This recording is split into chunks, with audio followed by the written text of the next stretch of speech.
We are slaying monsters. Don't let the ghosts and the ghouls disturb you, darling.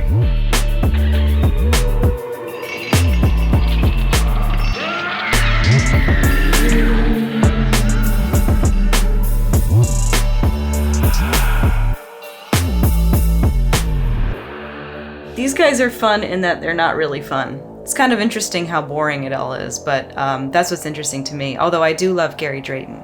There are a couple of characters in it, and then a lot of kind of blank slates that are not all that interesting to watch, but somehow being not interesting to watch also makes you, like, entertaining. It's also entertaining just to see how bland it is.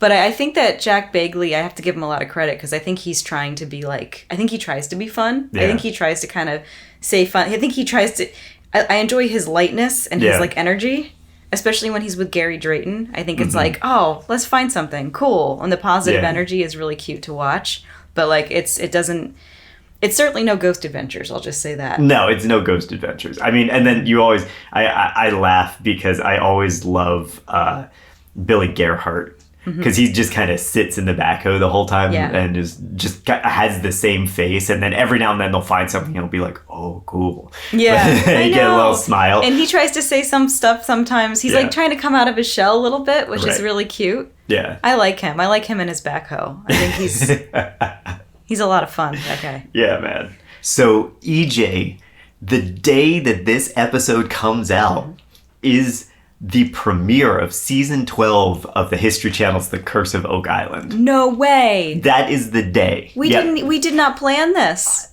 I did not plan this at all, but it's happening. That is synchronicity. Synchronicity. Like hellier. Yes. Maybe something cool will happen. Maybe they'll find something really cool. I mean, they find something every season. They sure do. Whether or not it's cool is kind of up for debate. Yeah. But, I mean, so they have found some cool stuff, and we're going to talk about that in this episode because we're going to bring it home in this episode. We're going to get all the way up to modern day with Oak Island here.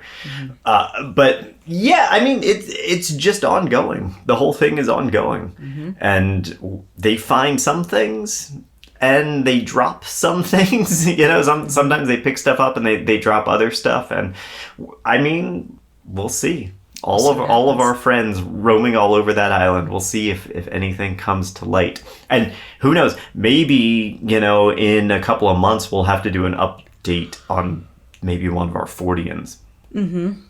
That, you know, if they find something really, really cool, we can maybe do an update here. See if that recontextualizes anything we're going to report on today. Yeah.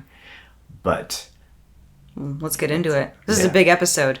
We're slaying monsters. We got Matt across the table. Yo. And I'm EJ. Yeah. And this is the last episode of The Curse of Oak Island. Yeah, this is the final episode. The Curse of Oak Island is the TV show, so that's not what we're calling it. That's not what we are.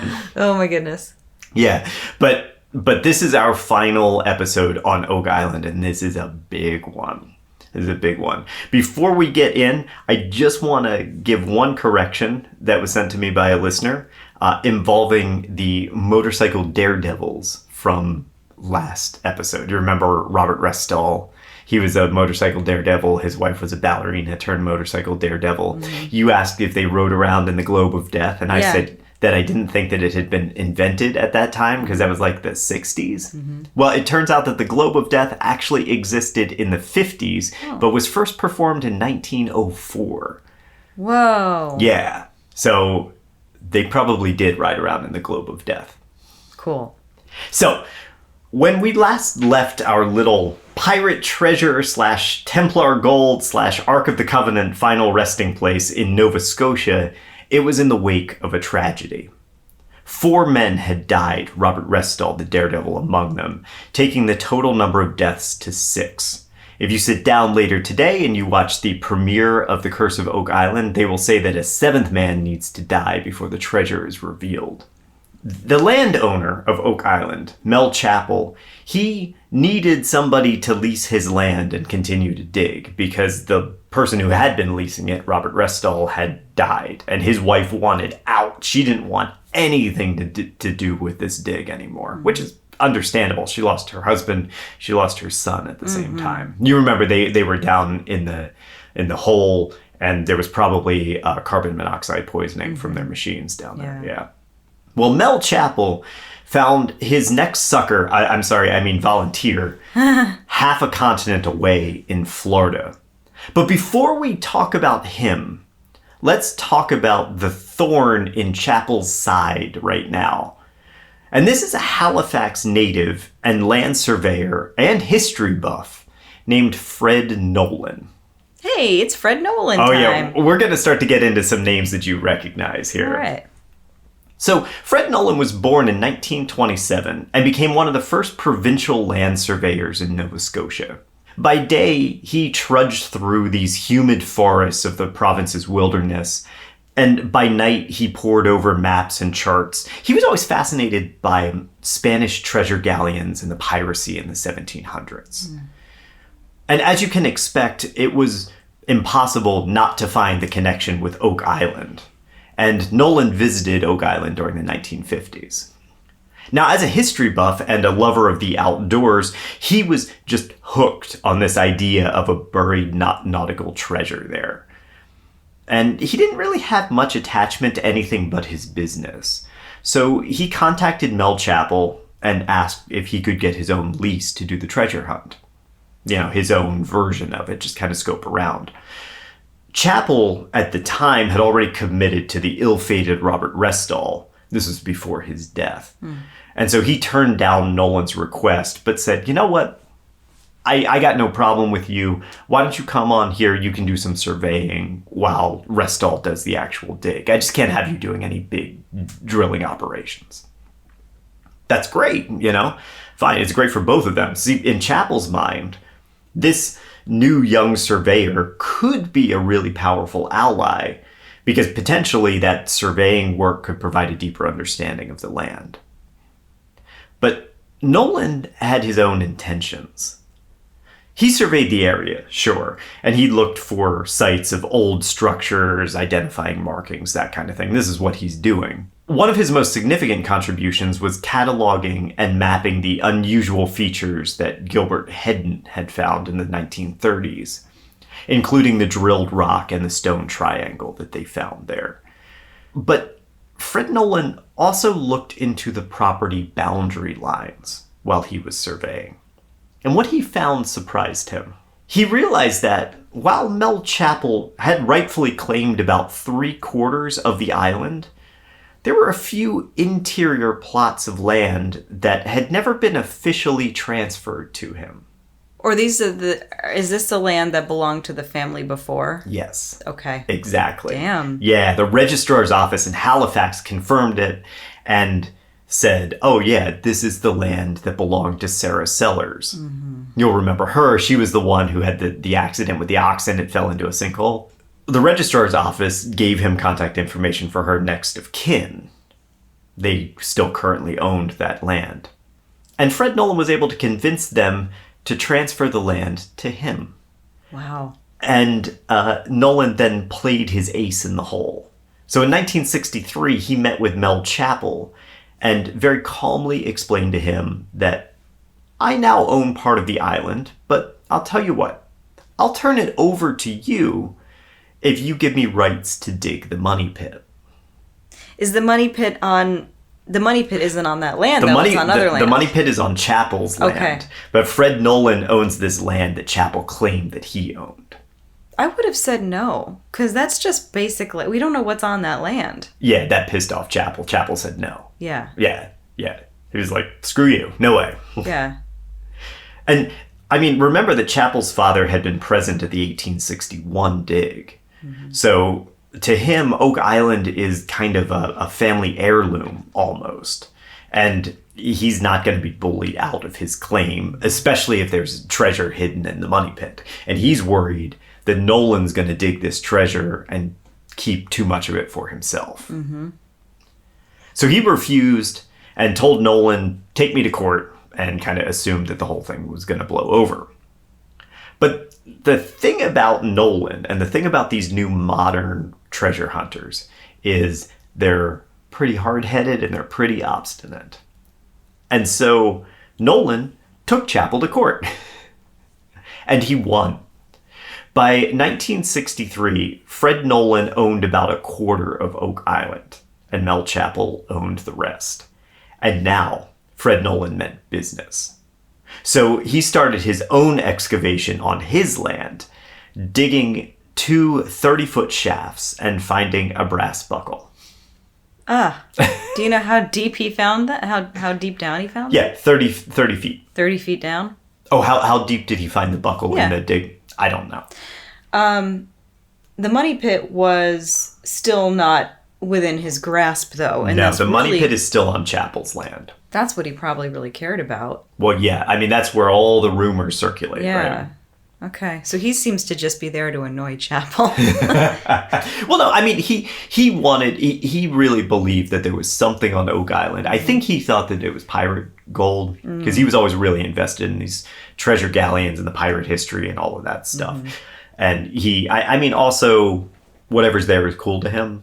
Sure. And he's a surveyor. He's very happy to just roam around the land. He'll find a whole bunch of little metal artifacts that ultimately he'll make into a museum. Yeah. And, you know, it's a passion for him. He's more than happy to just dig. Yeah, get in the dirt. Of all the people that we've dealt with so far, Fred Nolan is the most archaeologist of them. Okay. But even as Fred Nolan was digging his own holes, another man was planning another dig 2,000 miles away. That was Daniel Blankenship, at that point 42, was a World War II veteran turned construction worker.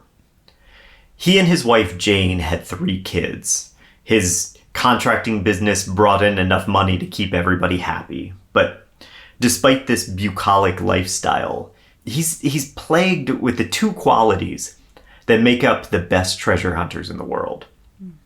A dreaming hope for greater things, and a take no prisoners tenacity. So, you know, he's doing well, but he's always like, I could be better. Things could be better. There could be more out there for me.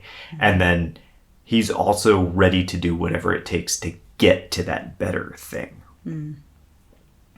And so, when Blankenship opened his copy of Reader's Digest to the article titled, Is Oak Island Cursed?, he set his mind racing and changed the course of his future forever. His wife Jane would later tell author Darcy O'Connor, Sometimes I regret that morning Dan saw the story in the digest. I remember he showed it to me at breakfast. I should have torn up the article then and there. That would have only made him go quicker. Yeah, totally, right? What you have to do is say, that is such a good idea, honey. Wow, I love that idea. I want to support that 100%. And you have to, like, make it really uncool somehow. Yeah. Oh, you think that if she had been on board with it, he wouldn't have done it? Yeah. I don't think so. But she had to be like, oh, that sounds like a great place for us to go to all of the social events and dinner parties that happen out there. I'm sure we can make a huge group of friends and like all the things that he doesn't want to do. Yeah, we're all going to play lawn darts and we're going to have a great time. I think that you have to make it lame. Yeah. The reverse psychology, man. She didn't do it, man. Yeah. I mean, I don't know. Even if she had, it might not have mattered. Like, he was hooked. Yeah, he was. You're right. He was hooked hard. Yeah, seems like it. And long after finishing the article, he still couldn't keep that story out of his head. Was there buried treasure deep below the soil of this remote island? And could he be the person to find it? I'm going to channel my best Oak Island narrator for this episode, so get ready. Yes. Within 5 months, Blankenship was on the island, assisting a new face, a man named Robert Dunfeld. A geologist from Colorado, Dunfeld was well educated. He graduated from UCLA. He'd served in World War II as an Army Forces cadet stationed at Fort MacArthur. And after the war, he'd earned his degree and took a job in South America, drilling mines in Colombia and Venezuela. That gave him this particular background, okay? Because Venezuela, it isn't exactly known for its calm political climate. Mm-hmm. And at the time, it was in the beginnings of a real turmoil, a revolutionary war. La Violencia had just concluded with the disbanding of guerrilla military groups. These groups had been responsible for some of the most outrageous forms of torture and mutilation during the conflict.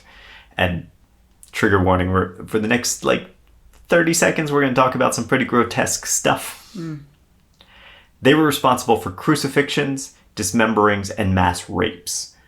A particularly awful form of mutilation called the Colombian necktie involved slicing the victim's throat just below the jaw and pulling their tongue out so it hung down their necks like a necktie. There were also reports of guerrillas cutting off limbs and stuffing them into incisions in the bodies. Whoa. That is super fucked. Yeah. So, because of this violencia, landowners began creating private militias on their own properties for security. By the mid-1960s, this practice became legal, and it paved the way for the rise of the cartels. I thought you called it La Valencia. Is Violencia. Oh, Violencia. That makes more sense. Yeah, I was Violencia. like, do they love the city of Valencia? Violencia. I gotcha. Yeah, La Violencia. Makes sense now. Okay. So this is the scene that Robert Dunfeld finds himself in as he's drilling for oil in the region. It is weapons drawn, landowners in conflict with these militia groups. It's bad, dude. He wasn't there very long, luckily, because his wife became pregnant with her second child.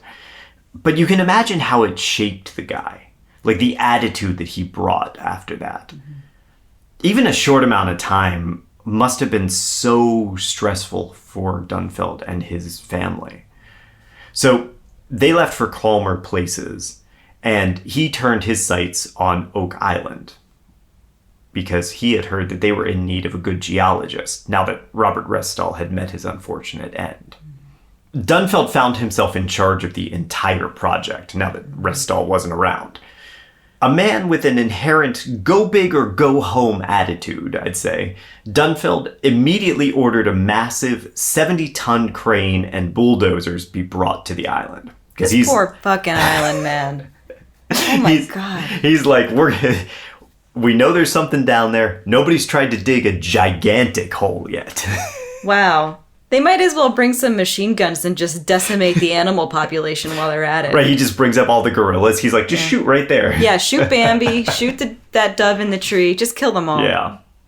You might as well. So he intended to attack this problem with a fresh injection of cash and technology. Refused to believe that anything, be that rocks, mud, soil, indigenous animals, anything could stand in his way. God, they brought their American mentality to Oak Island. They really did, man. God. But there's a problem. Because you're talking about the 70-ton crane, right? How the fuck do you get heavy equipment onto an island? Dunfeld had a solution. He was going to build a causeway bridge which connected the mainland and the west end of the island. In less than a week, he constructed this bridge, and his crane arrived for the drilling. And drill he did. First, he tried to find the supposed flood tunnels, but failing that, he set to work enlarging the money pit itself. Basically, like I said, it's just like nobody tried to make it a massive hole yet. In the process, he employed this gigantic bucket crane capable of moving 60 cubic feet of dirt at a time. This allowed him to expand the original hole, which was 30 feet across, to 80 feet across and 140 feet deep. Wow. In the process, he tore out most of the logs that had formed the original platforms and basically destroyed any evidence of the money pit's original construction. This cavalier attitude rubbed quite a few people the wrong way. It's pretty clear that Dunfeld wasn't interested in any manner of historic preservation. He'd take a cursory look at the dirt as it came out of the pit, kind of rub it around a little bit, and then just kind of shrug his shoulders, didn't pay attention unless it yielded something really interesting. The most notable thing his team uncovered were some porcelain shards dating... Shards, right? Not shards. I think it's shards. Yeah. I think so. Yeah, porcelain shards dating back to the 1700s. These were likely dishware, although their date of manufacture and origin are unknown. Dunfeld's attitude caused another problem when a freshly dug trench caused the collapse of the stone triangle that Gilbert Hedden had discovered in the 1930s. During his operation on the island, the drilled rock also disappeared. We don't know what happened to it or where it went. With these gone, Fred Nolan and his land survey were the only record of their location and their significance. This guy, this Dunfeld guy. He's obliterating everything. Get him out of here. Yeah. Dunfeld's dig was plagued with continual problems. Heavy rains caused near constant cave-ins. His machinery acted up, blowing gaskets, snapping cables. There was even a crack in the engine block. He was pushing this shit hard. Mel Chappell, while inspecting the damaged cables, found that some had been cut by a hacksaw, which indicated that somebody might actually be trying to sabotage that operation. And they blamed the local fishers, who now there's a causeway between the island and the mainland, and so all of those fishing boats need to redirect themselves around it to get out to sea. Where was Canada? Where was the government of Canada? That is, I know it's private property. It's private. But... Yeah, it's private property. They can kind of do whatever they wanted. Yeah. Oak Island, it's private land. They can do anything that they want within reason on private land. Mm-hmm. There's certainly, I'm sure that for to build the causeway, they needed to have permits and things like that, but they got them.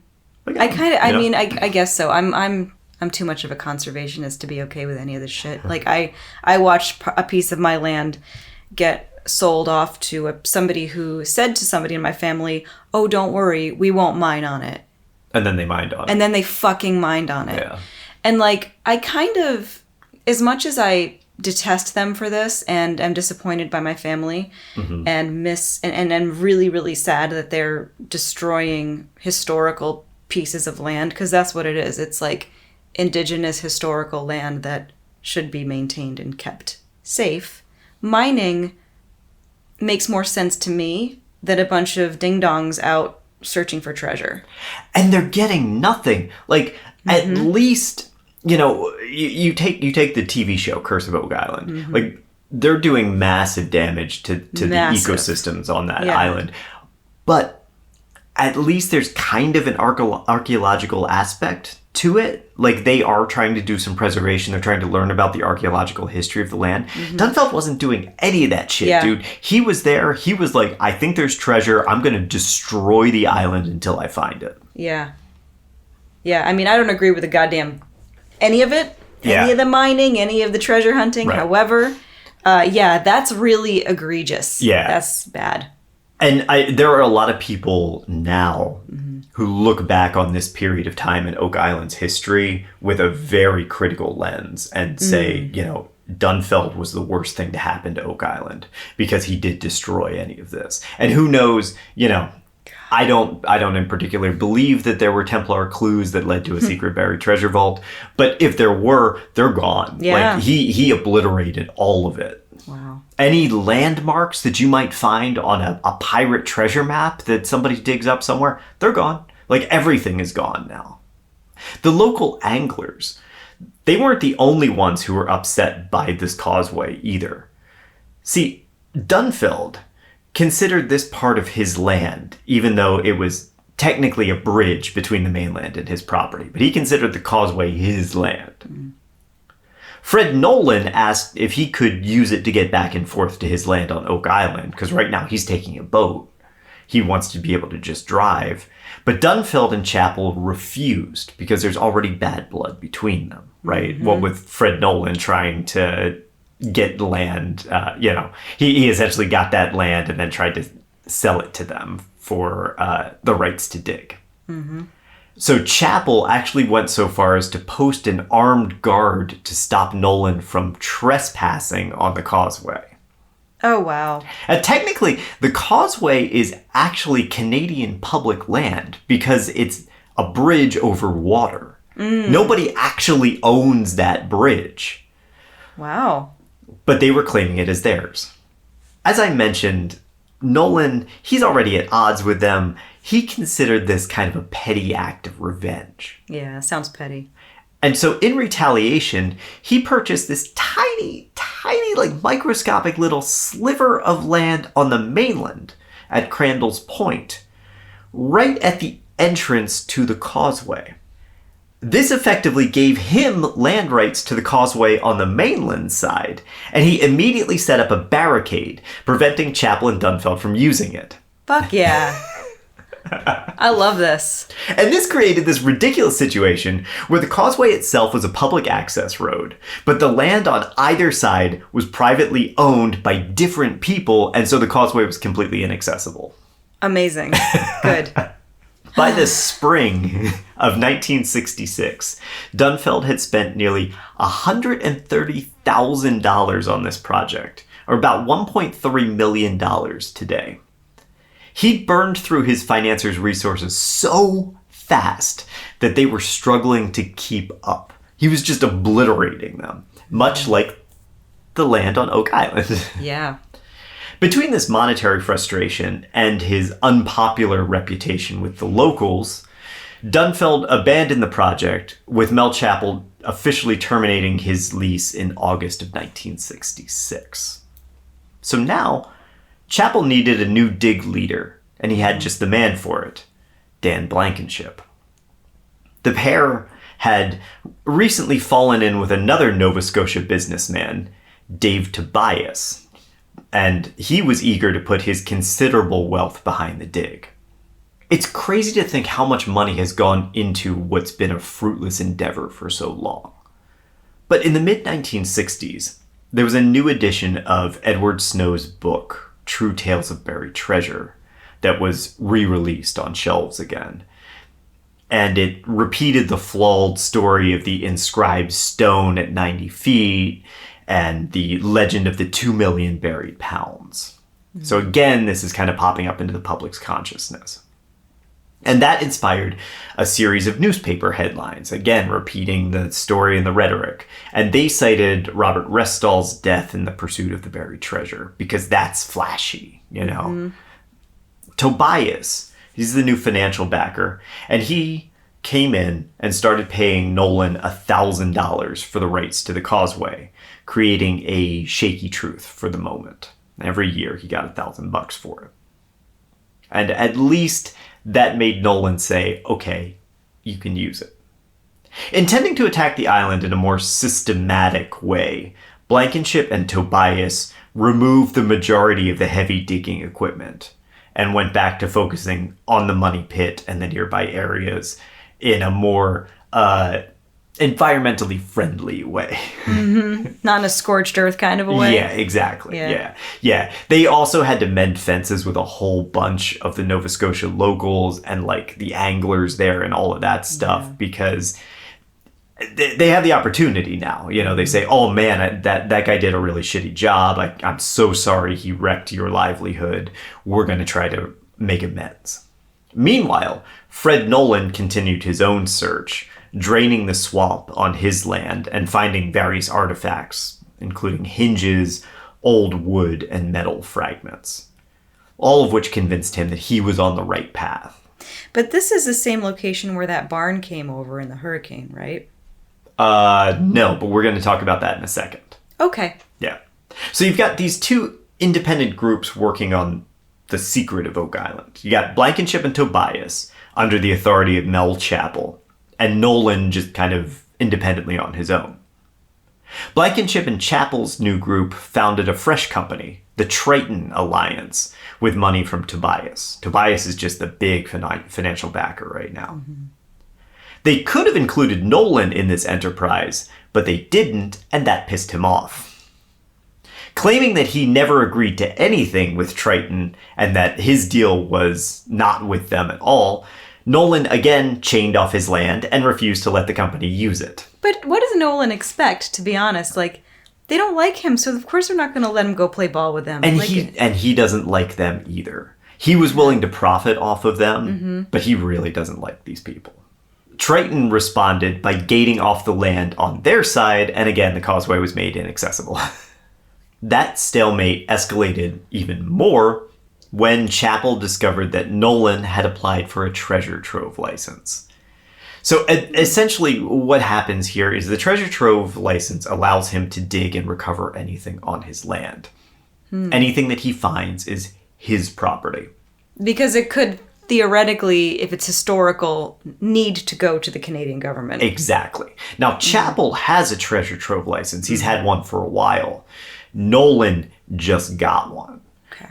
And so now Chapel is, of course, worried that Nolan's going to find something. He's going to end up finding the treasure, and he's going to be the one who's successful because he has this land. Maybe they're wrong. Maybe it's not the money pit. Who knows, right? So Chapel tried to block the license legally, but he failed.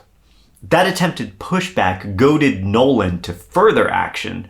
And now he had chained off the causeway, but on Oak Island itself, he started chaining off the roads on his property, making travel across the island inaccessible. Because there's not roads, there's like 2 roads on the whole thing, and they run across everybody's land. Okay, yeah.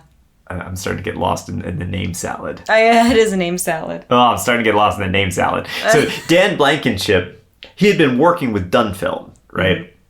Dunfeld, of course, coming from this La Valencia. Violence. Aha, you got me on it. Coming from this La Valencia type of background. So he's used to these acts of aggression. Or he's at least, been around people who were used to them. I mean, this is nothing compared to what he had to deal with. Yeah, I know. But he takes this, this really pissed him off. Yeah, really pissed him off. And so he just straight up cut the chains and opened the roads. Okay. Nolan responded by moving large rocks and boulders onto the roads to completely block access. Blankenship threatened to move them himself, but then finally gave in, realizing that this was just going to be a stalemate of them, like, who knows, like, maybe they're going to move trees, and then maybe they're going to, who knows, like, whatever, if it's going to become an unending situation. So Blankenship finally built a new road that ran and kind of snaked through all of his land around Nolan's land to get to the money pit. But that wasn't enough for him. He was still pissed off that he had to even do this in the first place. That's a point for Nolan, for sure. Yeah. So he showed up, Blankenship showed up at Nolan's home one night with a rifle. Oh my God. And threatened to shoot him if he didn't stop this shit. Nolan called the Mounties, and Blankenship's gun was confiscated. Nice.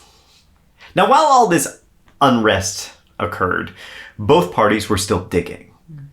Blankenship and the Triton Company set to digging a new hole about 180 feet north of the money pit, near Robert Restall's old house. Blankenship would later tell Joe Nickel that he picked this particular spot by dowsing. I don't know what machine he used for dowsing, but if we take him at his word, we assume that he actually kind of came to it through completely random chance. Because dowsing doesn't work. Yeah, it's basically random chance. Right. So this entirely random spot of ground was drilled to 230 feet before hitting a flooded cave or cavity in the bedrock. Wow. The drilling brought up several bits of metal, which tested as being manufactured in the 1700s. Wow. Yeah. This hole they dubbed Borehole 10X. You may remember that from the show. I remember that one. And that became Triton's new focus. Extremely curious about what, if anything, could be found in that cavity down there. They embedded a casing in the hole to stabilize it. You remember, so the hole you drill in is just, dirt and whatever on the sides. Mm-hmm. So they dropped this metal casing down like a big straw. Yeah. And that enabled them to lower an underwater TV camera down into the depths. This is the first time this has ever happened. They haven't tried to do cameras before because, honestly, we couldn't do it. Like, the technology didn't exist up until this point. Yeah, we're starting to really see technology play Yep. a like this kind of technology. Exactly. Play a role. That's really cool. Yeah. So they drop this underwater camera down into this submerged cave that they found. And what they find down there is one of the most remarkable parts of the Oak Island legend. And I think galvanized treasure hunters for decades. So Blankenship himself was watching the monitors when a grotesque sight caught his eye. A severed hand floating in the flooded chamber. Blankenship's partner, Dan Henske, also saw the half-clenched hand, a sight that would haunt his nightmares for years. He suffered from dreams of ghosts and evil spirits clawing their way out of the soil, clutching their long-buried treasure. These stresses became too much, and Henske had a mental break in 1995, swimming naked across the channel to the mainland, where he was committed to a mental hospital in Halifax. Oh my God. Yeah. Now, he has since been rehabilitated, and he shows up sometimes on the TV show Oak Island. Oh, that's good. Yeah. Yeah, he seems to be doing better. That's really good. Now, was it really a hand? We'll talk about it. Okay. The underwater camera continued to scan the cave and revealed other remarkable details. Something that looked like a pickaxe. Something that looked like 3 chests. And what appeared to be a dead body. Probably the owner of the severed hand. Wow. The whole chamber looked to be supported by timber columns, as if it was purposefully constructed. You're talking about 230 feet down. There's this chamber that seems to be man-made. What the hell, right? I have a thought. Yeah.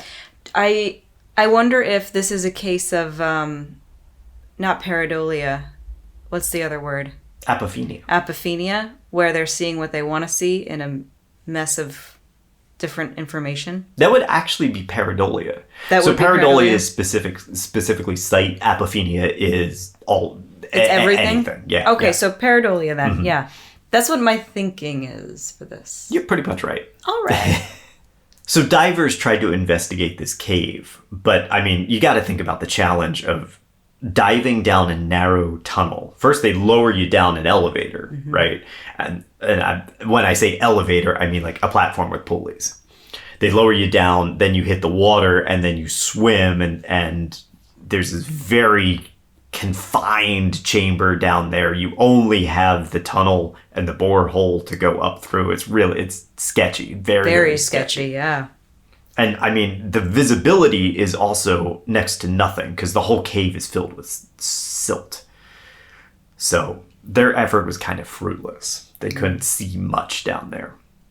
Blankenship himself attempted several dives, but yielded nothing worthwhile. Wow.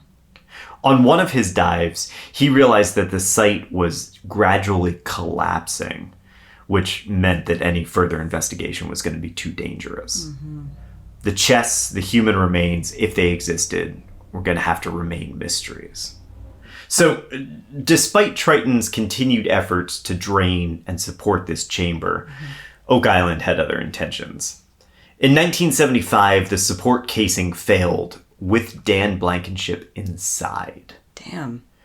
Mud and water began spewing from cracks in the casing surrounding him at 140 feet. Working quickly, Tobias winched Blankenship's platform to safety just before the lower section gave way to the pressure, collapsing it totally. Oh my God. Blankenship survived, unscathed, but extremely shaken. And Borehole 10X had been lost. At least for a few decades. But let's talk about Borehole 10X. Because what the hell is this mysterious cavern found 200 feet below the surface? And is it man-made? Yes, it is. It's a man-made cavern. Let's go. Really? Yeah. Oh, but it's because of man? But not in the way that you might Right. think. So in order to understand the Borehole 10X cavity cave, you need to understand the drilling process, as detailed by John Wanacott on Oak Island Compendium's Blockhouse blog. Now that site is now defunct and redirects to Oak Island's official website, which is kind of weird and a little bit suspicious to me, because this is a bit of a skeptical take on it. Blankenship first drilled borehole 10X with a 9-inch rock bit, and that's how he discovered the cavity. So just 9 inches around, right? The bit was engaged for 180 feet before hitting bedrock, which it continued through until 230 feet. And at that depth, it stopped hitting anything, which indicated this big empty chamber. That empty chamber continued till 233 feet, so 3 feet down. So that 9-inch casing, right, they filled with a 3.5-inch casing to provide a clean path for the drill to continue and keep the sides from crumbling in, okay?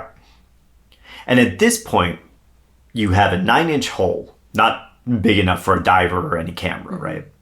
So the hole was widened to accommodate the 27-inch casing that then they dropped in and would allow divers and cameras and such.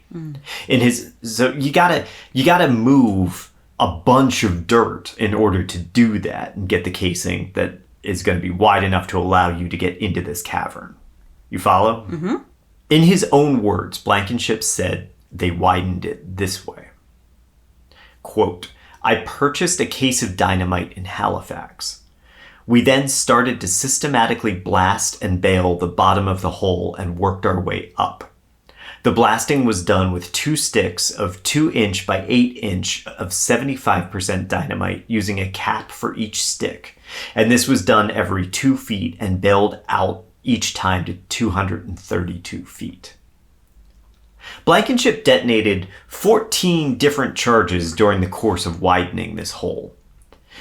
During this process, Blankenship actually created an additional 4-foot cavity, which became filled with rubble and bits of the original 3-inch drill casing that they were using to drop the dynamite down. Okay, yeah. He himself was the architect of Borehole 10X. Or, as John Wanacott put it, Dan Blankenship created the cavity by blasting during November of 1969. There are no ancient artifacts in this cavity. There couldn't be.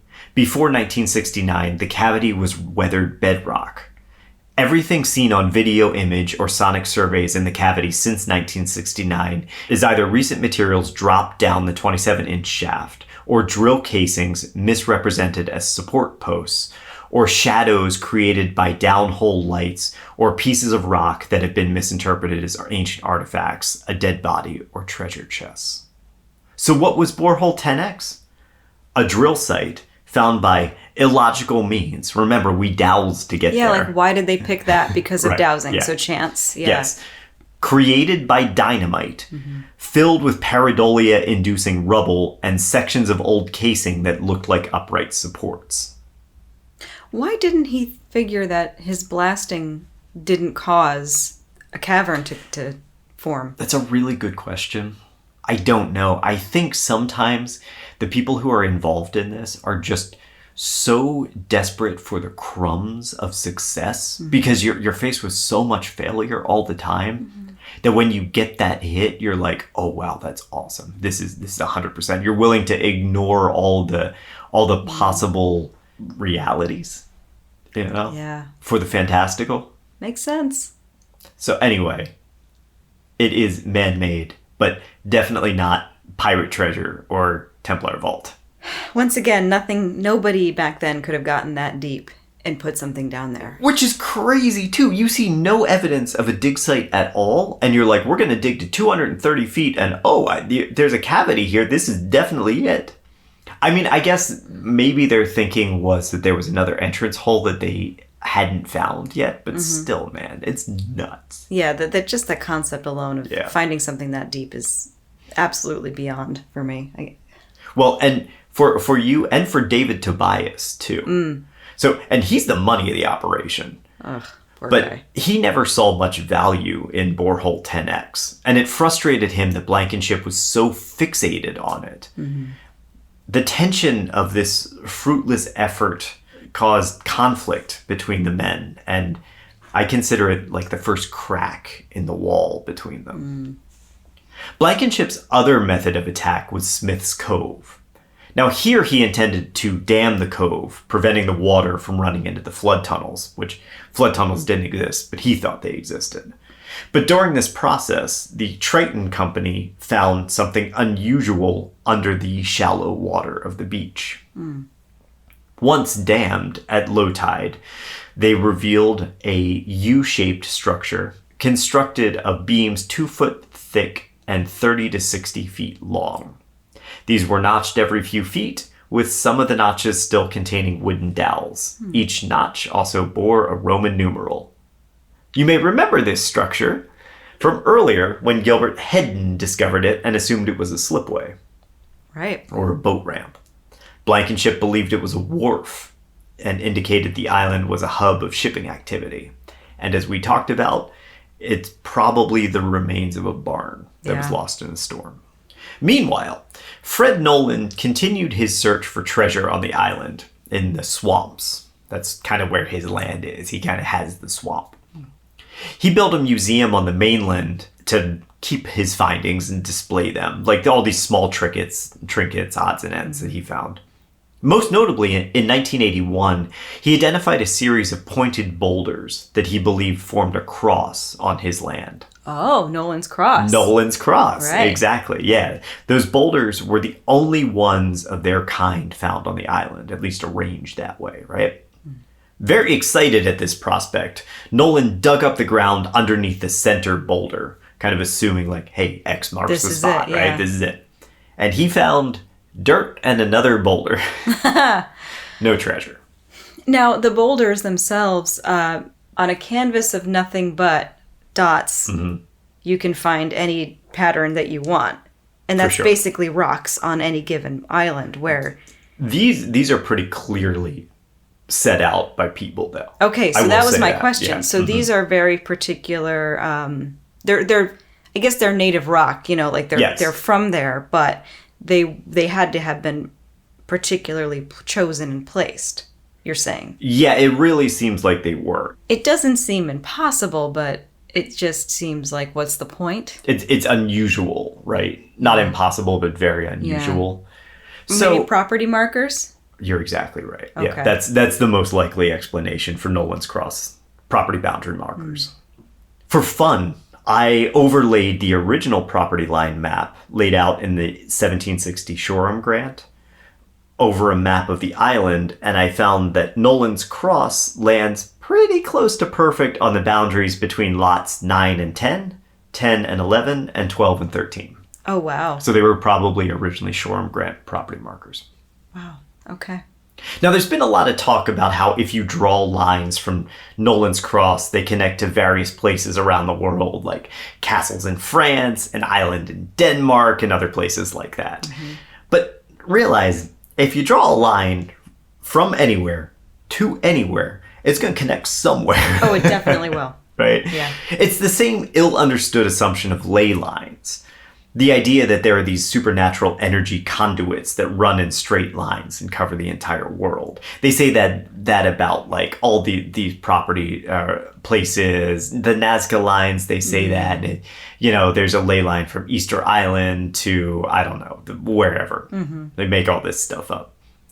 But it's literally just simple geometry.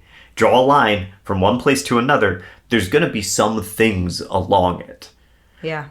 So then you backfill the connection from the sites with whatever bullshit you want. Oh, you can absolutely do that. Yeah. But the people do that with Nolan's Cross, where they're like, oh, it's a castle in France, and then, boom, there's a Templar connection for you, and that kind of stuff. Oh, easily there is. Yeah. Not so much. Yeah, no. In the 1980s, David Tobias again tried to sue Fred Nolan, claiming that he'd obtained his land illegally and that he was concealing valuable artifacts. Nolan countersued, claiming loss of business at his museum on the mainland, and hoped to get access to the causeway. Both parties lost. Nolan got to keep his land, and the Triton Alliance got to keep their causeway access on the island. Nolan's museum had to be reduced 30 feet to allow better access to the causeway, because it was a little bit too big. Okay. These lawsuits left both parties cash-strapped and even more bitter. Tobias and Dan Blankenship fell out, a rift that started over borehole 10X and finally became too much to bear. With the exit of his wealthy financier, Blankenship was left in need of capital. He and Tobias agreed to sell their land on Oak Island and split the profits. In 2006, 3 visitors arrived on Oak Island who would reshape its destiny in the modern century. These were brothers Rick and Marty Lagina and their partner, Craig Tester. We really should have hired the narrator to say that for us. Oh, it would have been so cool. Wouldn't that be great? These were brothers Rick and Marty Lagina and their partner, Craig Tester. Oh, man. I bet he wouldn't have been too expensive, just to say those few things. Yeah, just give me this one line. Yeah. Now, 40 years before this, Rick Lagina had found the same Reader's Digest article that hooked Dan Blankenship. And he was reading it in a library after school, just fascinated by this real-life treasure hunt. And Rick became obsessed. He took a job as a postal worker. His brother got a degree in engineering. In college, Marty Lagina's roommate and good friend was Craig Tester, an engineering student who spent his spare time wrestling. Tester and Marty went into business together and founded an energy company that they sold for $58 million in the 90s. God. They got capital. Damn. Good for them, though. Yeah. Okay. But Marty didn't jump straight to Oak Island. Marty reinvested this money in a winery at the end of the millennium. You'll see him, he's always wearing his winery shirt. Yeah, he's always wearing his winery shirt. Yeah, I know, it's really cool. I want to go to their winery. But when the news of the land sale on Oak Island made its way to Rick Lagina, it reignited this flame that's been dormant for 4 decades.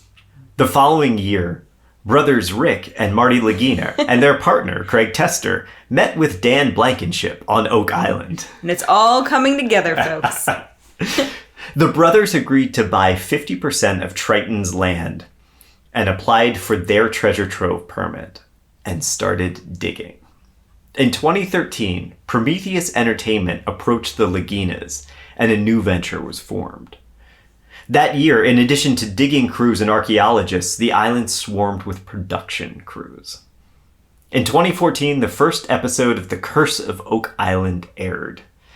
That show would go on to run for 11, now 12 as of today, 12 seasons, and spend over 200 episodes documenting the Lagina's continued search for the treasure. So now the show's budget allowed them resources to push their efforts even farther and add new researchers to their roster. Metal detectorist Gary Drayton scanned all over the island, turning up metal tools and instruments like nails, hinges, and ox shoes. One of Drayton's most notable finds was a lead cross. Do you remember this? Do you remember seeing this? I do remember that.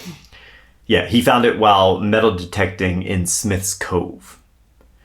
The piece is about 2 inches long. It's got a hole at the top indicating that it was supposed to be a pendant or a necklace or something like that. Did they end up dating that? I can't remember. Yes, it was. The lead used to make the cross was mined in the south of France in the 14th century. Holy shit, that's cool. Isn't that cool? Yes.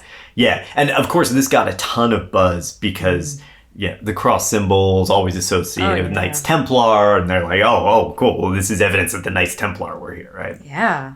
Super cool find. Mm-hmm. Doesn't hold a whole lot of significance beyond that, though.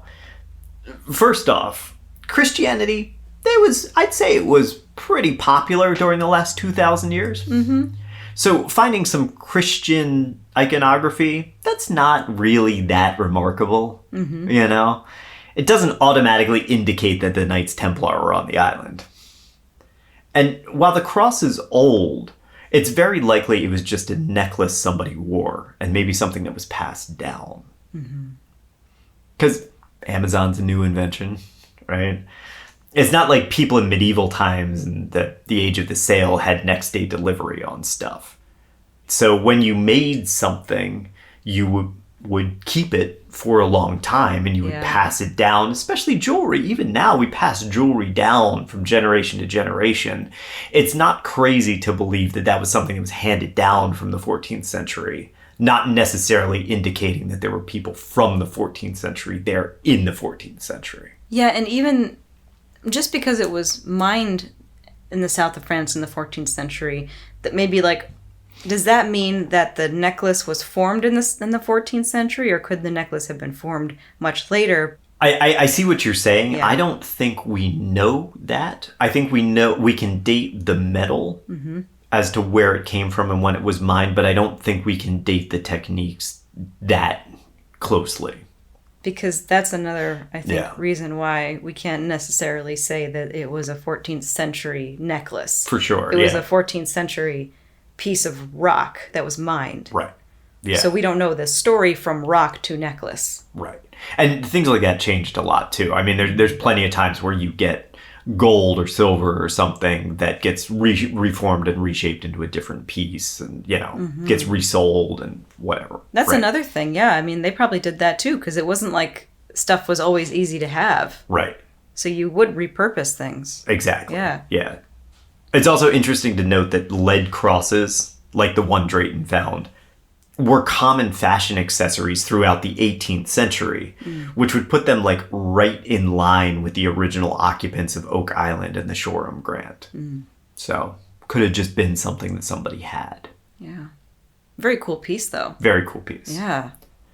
Other notable finds are coins from several different places and times, including a Spanish Marvidi coin dated to the 17th century, a British coin from the 18th century, what appears to be a circular Chinese coin. You remember the one with the little square in the middle? I remember them finding that, yeah. That was too weathered to date, so they don't know where that came from, but they do believe it was a Chinese coin. And what appears to be a Roman half coin, also too weathered to date. That's so sad. I wish they could. So, EJ, why do you think all of these coins are here? I don't know. I guess I can just imagine that the people that were there over time, there were a lot of people there over time, they probably just accidentally dumped coins as they were, living their lives. Well, I mean, it's certainly possible. Like, these could have been things that were simply dropped on the island by one of the many excavators over the past 230 years. We've spent the past few hours talking about just how many digs and operations were conducted on this island.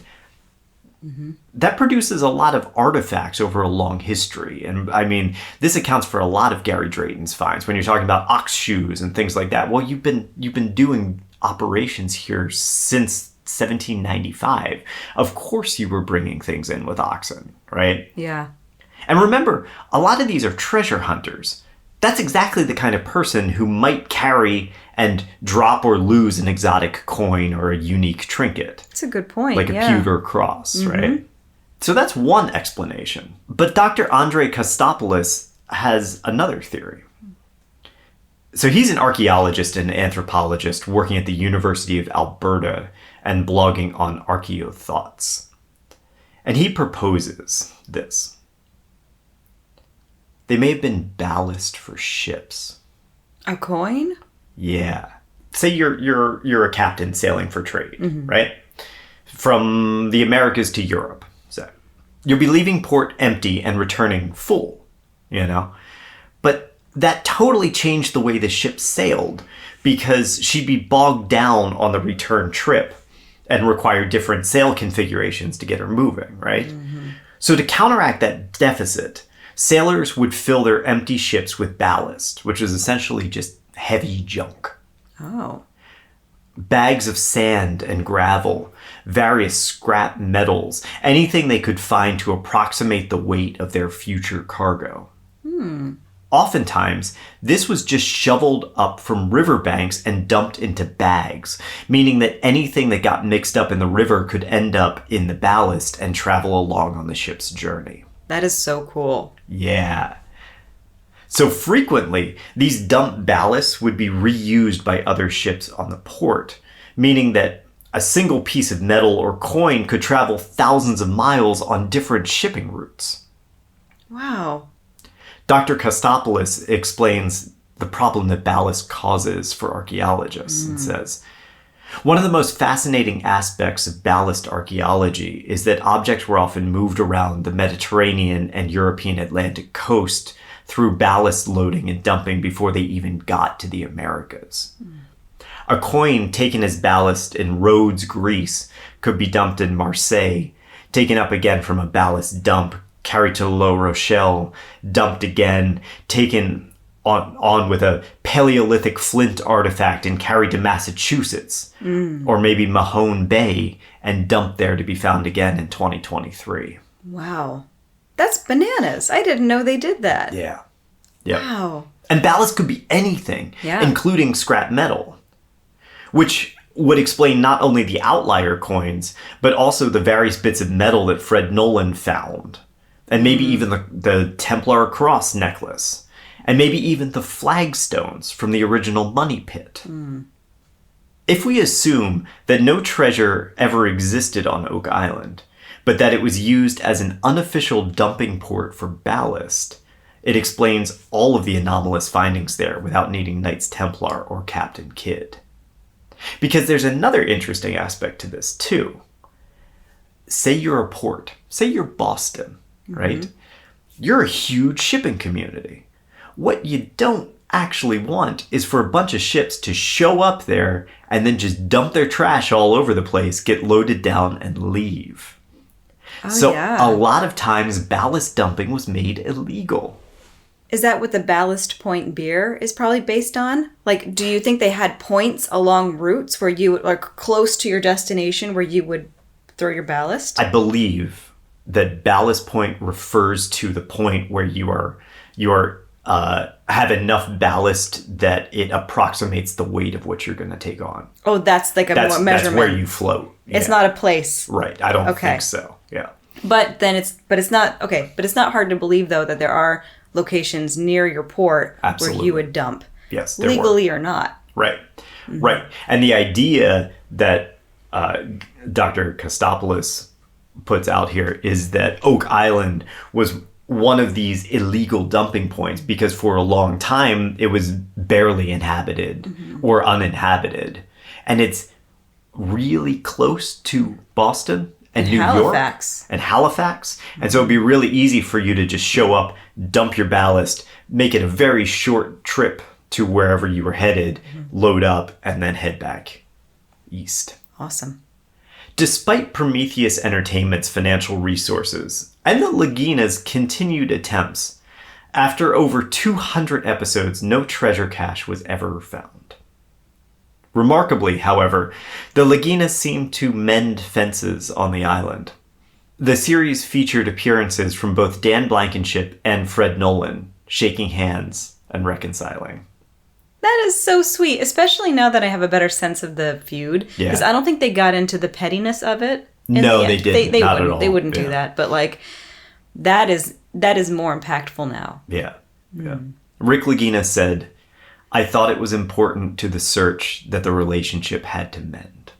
That's really sweet. Yeah. I like those two boys. Who, the Laginas? Yeah, they're sweethearts. Who's your favorite one though? My favorite one? Yeah, between Rick and Marty, who's your favorite one? You have to pick. I know it's hard. I have to pick? I know it's hard to pick. Maybe you can pick your favorite character. Well, so between the two of them, probably Marty. I do like Marty's pragmatism. I love that whenever they're having discussions and stuff, Marty's always the one who's like, what's he say? Quit jawing or something? Oh yeah, let's quit jawing and get to work or something. Yeah, I like that. I respect that about him. I mean, you know that my favorite is always going to be Billy Gerhardt. Oh, Billy with his backhoe. Yeah. Get in there. Dig those holes, Billy. Yeah. Who's your favorite? Oh, I know who your favorite is, but tell our listeners. Okay, well, I don't know if you know who my favorite is. Oh, I'd like to know what your... Okay, so my favorite is going to be Rick, because he is the kind of guy that would bet the house. He would bet everything. Yeah. Because he's just... I like his attitude. You're a gambler. I see that. Yeah. A gambler's mindset. And then my favorite overall is Gary Drayton. I knew that, of course. He's a sweet man. He does cameos. Yes, he if does. you ever want to you hire can Gary, you can. order a cameo. You can order a cameo from Gary. He's very, very sweet. He does a really good job. He's a Bobby Dazzler. Yep, I can speak from experience because I know someone who purchased a cameo from him. You make this a really hard transition here because we're gonna get into some more somber stuff Oh, after I'm sorry. all this like really happy discussion. And you're like, okay, now we gotta talk about death again. I'm sorry. No, I don't even know how to transition it. All right, fine. Fred Nolan died in 2016 at the age of 88. His obituary said he maintained his interest in the Oak Island quest until the end. Aw, and he got to reconcile. Yes, he did. 3 years later, Dan Blankenship died. His son, David, continues his legacy on Oak Island, still searching. But is there anything to find? Let's close with a discussion on the Money Pit, the original find from the 1790s, because I feel like we've talked about Borehole 10X, we've talked about Smith's Cove, we've talked about all this, right? Let's talk about the Money Pit. It's an allegedly pre-dug hole with timber platforms supported every 10 feet. Mm-hmm. The answer to this mystery may actually come from Sarah Sellers' accident over a century ago. You remember that? She lost her plow and oxen in a sinkhole in the 1870s. We have no idea how they got them out, even though I think that's an important aspect.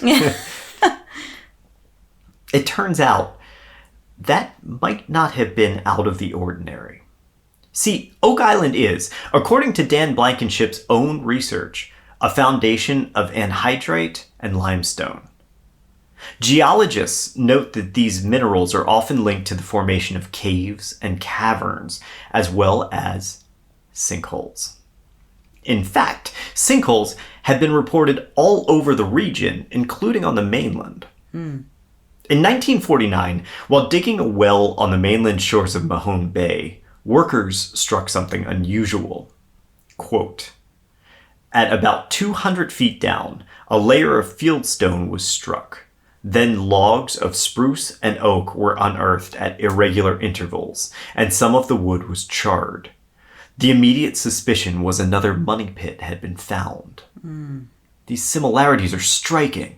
Yeah. Log platforms at intervals, layers of flagstone. The whole thing looks man-made. What if it was really a sinkhole? Imagine this. A cavity opens up, sinkhole, right? Likely during a storm. These storms, they bring down the surrounding trees. Maybe they even hit them with lightning, which topple into the sinkhole with any other surrounding material. Mm-hmm. Over time, they sink farther, pressure compressing them into what appears to be a single platform. So you ask, why are the logs charred, right? I don't see this discussed very much, but my suspicion is that the questions surrounding these structures are kind of worded incorrectly. We see this sometimes when we try to take these skeptical looks at things. Mm-hmm. There are charred logs in natural sinkholes because charred logs are better preserved against time and rot. Oh, interesting. So we see charred logs in the money pit not because the pit caused them to be charred, but because the act of being charred allowed them to remain intact until they were unearthed, while the uncharred logs would probably have rotted away. Interesting. You have to think about it differently. Yeah, I didn't realize that. That's cool. Yeah. So if we take the real possibility that Oak Island is sinkhole prone, we see the cause of the so-called flood tunnels, too. As the diggers break through these fragile walls of these cavities, structures collapse, they change, they allow water to flood in from the surrounding sea. It's not an elaborate network of tunnels beneath the island, but there is a honeycombed network of caves and caverns that have been expanded and changed over the last 2 centuries by endless digging and just natural geologic change. The sinkhole theory even explains the cavern discovered while drilling Borehole 10X, the one with the supposed dead body in the chest that was actually created by Blankenship blasting it open with dynamite. While the researchers claim that this discovery was evidence of a fabled treasure vault, it's actually evidence of the natural explanation. Also, the idea of forest fires, maybe? Yes. I don't know if there could be a storm that then hit lightning. Lightning hit trees, Sure. caused a forest fire.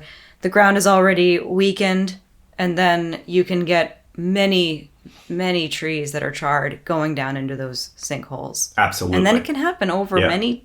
it can happen decades from, next decade, same thing happens. Well, and that's, you see them at different layers. Right. So it makes sense. You already have a piece of ground that is weakened. Mm-hmm. The trees are charred, they're in there. The ground above is weakened, so it collapses again. Mm-hmm. But the trees are solid, so the trees keep it from collapsing too far down. Mm-hmm.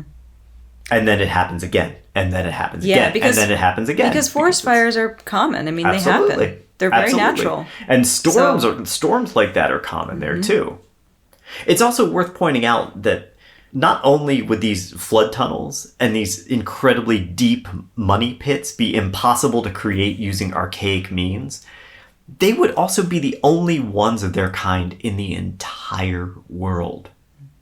There's nowhere else where we have any evidence of this kind of booby-trapped treasure outside of action-adventure movies with fedora-wearing rogues. Mm-hmm. But those adventure stories might actually explain the final piece of the Oak Island mystery, too. The clues that are found all around the island. Remember the inscribed stone? 40 feet below, 2 million pounds are buried? Mm-hmm. Or all the legends that talk about the hidden vaults and the Masonic treasure and all of that stuff? Yeah. Well, it just so happens, we've talked about this, that the artifacts have a tendency to get discovered around the time that operations on the island needed money. Mm-hmm. The inscribed stone was found in 1804, and the Onslow Company went bankrupt in 1805, less than a year later. The stone was lost for half a century and finally translated in 1949, the year that Fred Blair died and Oak Island passed to Mel Chappell, the same guy who would go on to lease the island to searchers for the next 30 years. We have no photos of that stone, and only second and third hand claimed drawings of it taken from the memory of people who claim to have seen it. Given the fact that nothing was found 40 feet below the money pit, and we've drilled there several times, it seems likely that the stone was a hoax by the Onslow Company to attract investors, and that same hoax was recreated in 1949 for the same purpose. Yeah. These stories of ancient ciphers, cryptic riddles, these were all established and embellished by the chroniclers of Oak Island, who wove their own Freemasonry knowledge into the existing narrative. Look no further than Mel Chappell himself, the greatest proponent of the story before the History Channel. His father, William, was a prominent member of the local chapter of Freemasons, as was Fred Blair, the prolific searcher during the 20th century. As was Gilbert Hedden, the financier for Blair's excavations. As was Reginald Harris, whose 1958 book pushed the island and its mystery into the public eye. Although it seems like these Masons were passing the search to each other generationally, that's not really what happened. Instead, they helped to recontextualize what was really found there through the lens of their own Masonic practices into a story as elaborate as the supposed network of flood tunnels. These stories, told and retold and embellished and re-embellished, picked up new elements. A Masonic cross on Nolan's land that points to France, a coded riddle on a hidden stone, Roman numerals pointing to an ancient operation that reshaped the beach of Smith's Cove. All of these elements have mundane explanations. But mundane, it's not fun, It's not sexy, and it definitely doesn't explain why generations of treasure hunters still continue to dig on an island where there is nothing to be found. It's not going to give you a television show. It's not. It's not going to give you a television show. It's not going to give you a publishing contract. It's not going to give you any of these things. Yeah. Oak Island has become a blank tapestry that can be molded to fit any legend it needs. Freemasonry, Knights Templar, covetous farmers, bloodthirsty pirates.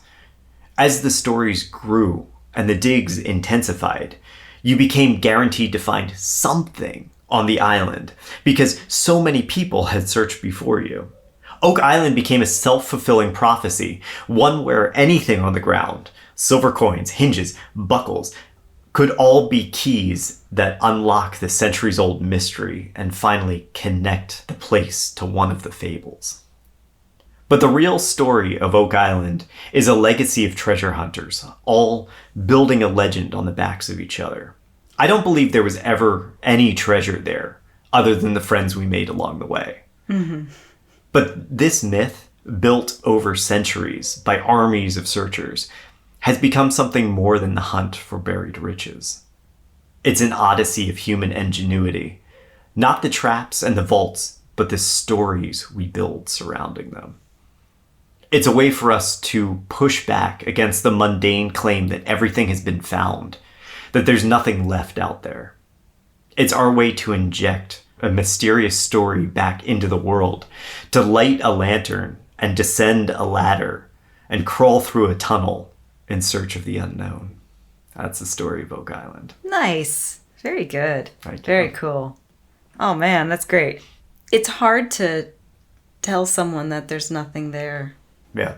Bend over backwards to keep believing there's something. Yeah, and I mean, we've talked about it the whole time, you know. Yeah. When you have 200 years of people searching, when you have so much money being poured into it, when you have people who are dedicating their entire lives to this search, you don't want it to be for nothing. Well, I think that the element of sunk cost is alive and well in every single paranormal, cryptid, treasure hunt that's out there. I think the biggest thing that's stopping people from seeing reality is sunk cost. Mm-hmm. That's really showing me that that's the case, at least for this. But like, you can say it for anything. You can say it for Zach Bagans, who has spent his entire life doing this at this point, most of his life. Right. Where it's like, what if one day he just kind of came to his senses and realized that this is not a thing? And what do? Right. You need to shut down the cognitive dissonance and continue. It's the same thing for most anything. Yeah, just continue believing. Yeah, anything that doesn't require empirical evidence. Anything that requires that faith. That requires faith, and there's a lot of faith in Oak Island. Yeah, I think you're right there. I think that sunk cost can be applied to a lot of the paranormal, the Fortean that we talk about here. Mm-hmm. There's a lot of people who put a lot of stock in things like the Patterson Gimlin video or something like that. Mm-hmm. They've devoted a lot of time and energy and space to researching it. Just like Oak Island, we spent so much time and energy there. There's got to be something. There's got to be something there, man. And then it becomes part of your identity. Right. And then it's like all bets are off. Forget it. Exactly. You're never going to go back to anything else. Yeah. It's very interesting. I do think you're right, though. I think it is the friends they met along the way. I think that's the fun. I think they're having so much fun over there. Oh, yeah. Destroying that piece of land. Like, it's, I guess, good for them. Well, and I think that really when it comes down to it, like, look, some people have made a lot of money off the treasure of Oak Island, but it's never what was found below the ground. Mel Chappell was one of the most successful people on Oak Island because he had land and he leased it to all these people. Yeah. I think you look at Rick and Marty Lagina. I don't know, how much money the show makes or whatever, but they're making money just being there and continuing the mythology of Oak Island. Yeah. And that's been true for a very, very long time.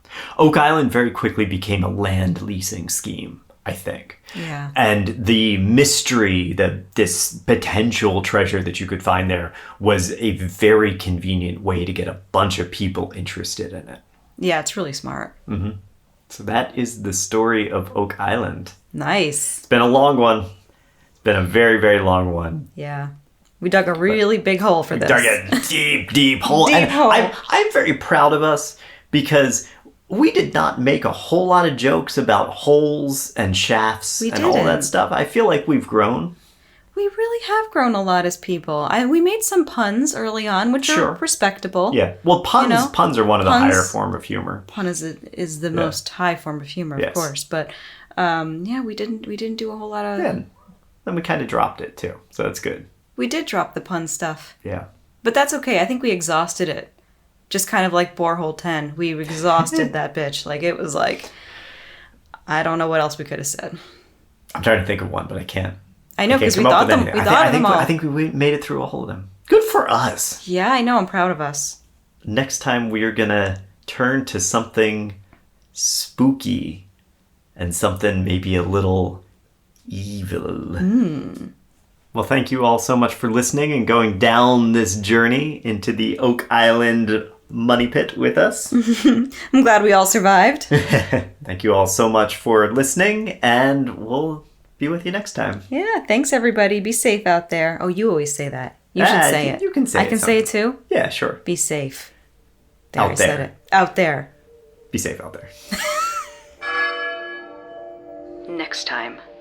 You are hiding in a decrepit cemetery at night, beneath the light of the moon.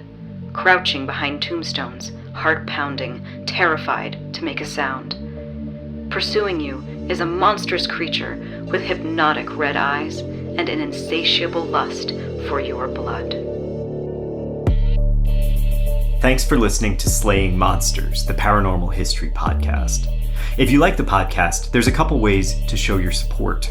You can tell your friends, you can leave us a rating and review on your podcast platform, or you can head over to slayingmonsterspodcast.com and click on the Support Us button to leave a donation.